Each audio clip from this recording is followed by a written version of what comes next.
100% e mjekësisë. Sa i përket probabilitetit të paraqitjes së problemeve kromozomale, do më thonë, mbi moshën 30 vjeçare, raporti është 1 me 1000 raste, do më thonë. Në 1000 raste, si pas statistikave, ndodh 1 me kon me sindrom Down. Nëse rritën mosha shkon deri mbi moshën 35 vjeçare, ky probabilitet rritet 1 me 100.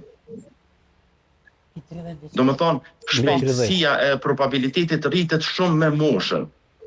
Ndërsa, nëse në moshën 28 vjeçare ka pas një lindje dhe pastaj në moshën 36 vjeçare, ka planifikuar shtazanin e radhës, gjithsesi ne rekomandojna për shkak të moshës të bëhen testet gjenetike të thella.